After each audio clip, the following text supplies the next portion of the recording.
The honourable member for Sherwood Park for Saskatchewan. Today is the first anniversary of the horrible October 7th terrorist attack on Israel. 1 year later, we continue to grieve with the families who lost loved ones and with the survivors of sexual and other forms of violence who carry the scars of that terrible day. 1 year later, we continue to demand the release of the many hostages who still remain in captivity.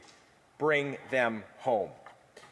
My grandmother was a Holocaust survivor. Growing up and learning about the Holocaust, I was always haunted and perplexed by the images of Holocaust victims.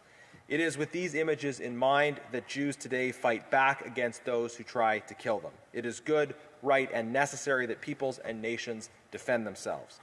While self-defense can be morally complicated and necessarily involves the making of difficult distinctions, self-defense remains absolutely necessary for a people with the will to survive. Now, at the root of this conflict is the aggression sponsored by the Iranian regime. This regime is pursuing a threefold strategy in the Middle East: demonize Israel, thwart regional peace efforts, and use the struggle with Israel as cover to colonize Arab states through terrorist proxies. This strategy responds to significant strides that have been made in the pursuit of peace between Israel and its Arab neighbours. It is wrong to suppose some inevitable antagonism between Jews and Muslims or between Israel and Arab states.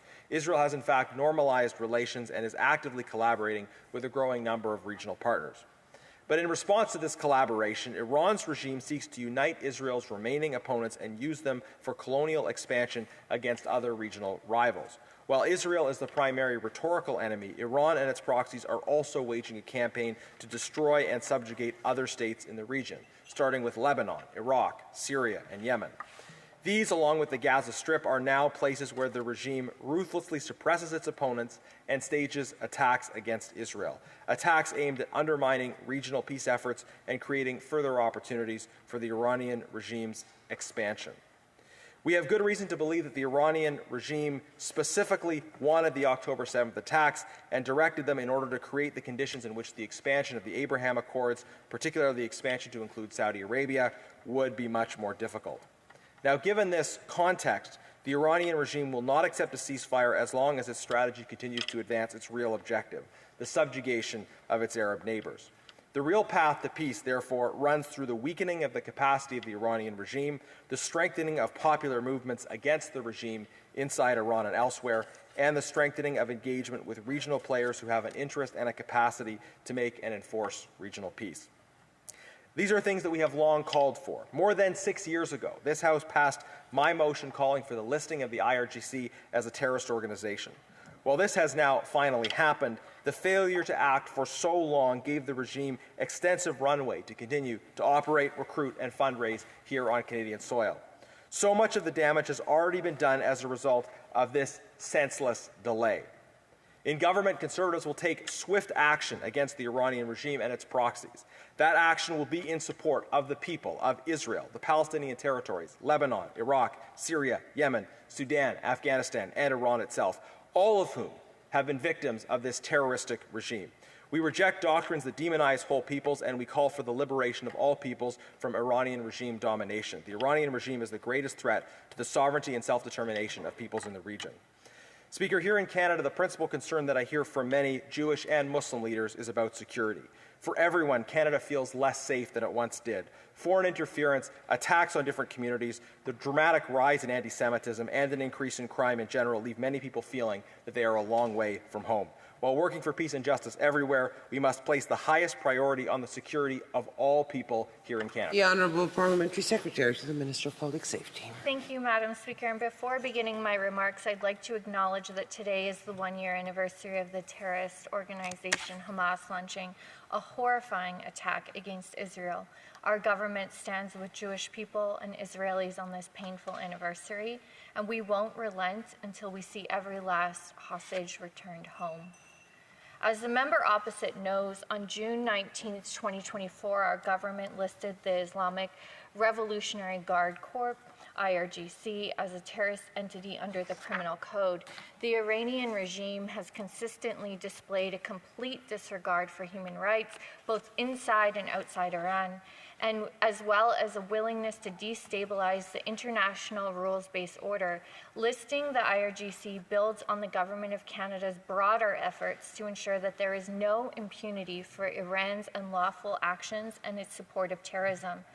The decision to list IRGC through the criminal code listing regime sends a strong message that Canada will use all tools at its disposal to combat the terrorist activity of the IRGC, conducted both unilaterally and in knowing association with listed terrorist entities such as Hezbollah and Hamas.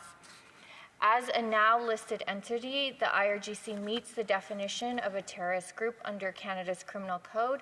As an immediate consequence of this listing, Canadian financial institutions such as banks and brokerages are required to immediately freeze the property of a listed entity. It is a criminal offense for anyone in Canada and Canadians abroad to knowingly deal with property owned or controlled by a terrorist group. And as my honourable colleague knows, the listing the IRGC is one of the tools the government has used to limit the threat posed by the Iranian regime and to call out its undermining of peace and stability in the region. We have been and remain resolute in our determination to hold the Iranian regime accountable for its support of terrorism and systemic human rights abuses. The government holds Iran accountable for its actions with a wide suite of additional tools, including listing key entities and proxy actors in Iran's so-called axis of resistance under the criminal code terrorist listing regime. And since 2012, Canada has continuously upheld the listing of Iran's Islamic Revolutionary Guard Force as a terrorist entity, and the force is Iran's primary tool for terrorist operations and providing arms, funding, and paramilitary training to other terrorist groups, including the Taliban, Hezbollah, Hamas, and the Palestinian Islamic Jihad, as well as other destabilizing forces like the Houthi that continue to attack civilian ships in the Red Sea. Again, Canada imposes various measures against Iran and its Islamic Revolutionary Guard Corps. They have been and continue to be sanctioned under the Special Economic Measures Act, or CEMA, which explicitly targets IRGC, its leadership, and several sub-organizations, including the IRGC Air Force and Air Force Missile Command. Since October 2022, Canada has imposed 17 rounds of CEMA sanctions targeting 155 individuals and 89 entities at all levels of Iran's security, intelligence, and economic apparatus, including on April 24th listing Iran's Minister of Defense. All told, 446 Iranian individuals and entities have had their Canadian assets frozen under CEMA. The Honourable Member for Sherwood, Barkford, Saskatchewan. Madam Speaker, I'd also like to comment on the Iranian regime's role fomenting violence in Sudan.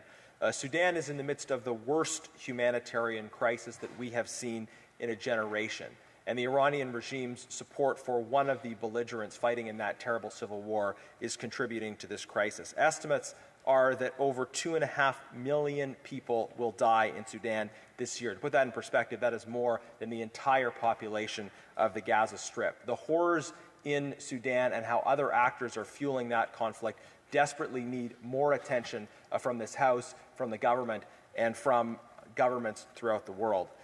Madam Speaker, this is another example of where the Iranian regime is sowing violence and discord around the world. The member mentioned that 6 years after this House voted to list the IRGC as a terrorist organization, they finally did it. But a simple question: why did it take so long? Honourable Parliamentary Secretary. Madam Speaker, as I mentioned in my earlier comments, that listing of the IRGC organization was just one of the tools in the toolbox, and that in fact Canada had already initiated a number of measures. The member opposite is correct. The situation in Sudan is truly tragic, and it's precisely why our government continues to make all of the necessary, take all of the necessary actions to destabilize terrorist entities here at home and abroad.